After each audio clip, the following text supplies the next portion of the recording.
ఎదురుమొదురు చెబుతున్న సంఘటనలు తప్ప ఓటర్లు అంతా కూడా ఇంతకు ముందు ఎప్పుడూ లేనంతగా ఇంత పెద్ద ఎత్తున అంటే 67%, 68% అబౌవ్ ఉంది.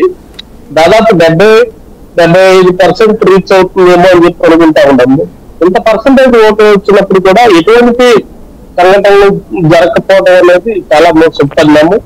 అలాగే ఎప్పుడైనా సరే మనం ఓటర్లు ఎక్కువ పర్సెంటేజ్ పోల్ అయింది అంటే ఓట్లు వేశారని చెప్పి మనం అనుకుంటాం. కానీ ఇక్కడ రెండు రకాలుగా చెప్పుకోవాల్సిన అవసరం ఉంటుంది.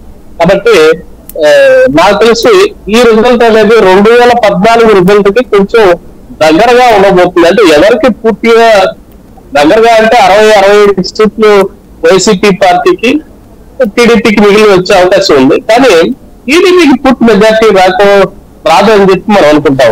80-85 సీట్లు టీడీపీకి, మిగిలిన 15-16 సీట్స్ 18 దాకా జనసేన పార్టీకి వచ్చే అవకాశం ఉందని చెప్పి అనుకుంటాం. రైట్, చెప్పండి. జగన్మోహన్ రెడ్డి గారి పరిస్థితి అంత దారుణంగా లేదు అని చెప్పి చెప్పుకోవచ్చు. దాదాపు వాళ్ళకు కూడా 75-80 సీట్లు వచ్చే పరిస్థితి ఉందని చెప్పి కొన్ని సర్వేల్లో చెప్తా ఉన్నాయి. అక్కడ ఓటింగ్ సర్వేని బట్టి ఎటువంటి జరగకుండా ఉండటం బట్టి వైసీపీ కూడా అంత తక్కువ అంచనా వేయడానికి వీలు లేదు రిజల్ట్ వచ్చిందాక అనే పరిస్థితి కూడా వినిపిస్తా ఉంది. రైట్, కృష్ణరాజు గారు ఏమంటారు? సార్ అందరు గుడ్ ఈవినింగ్ అండి.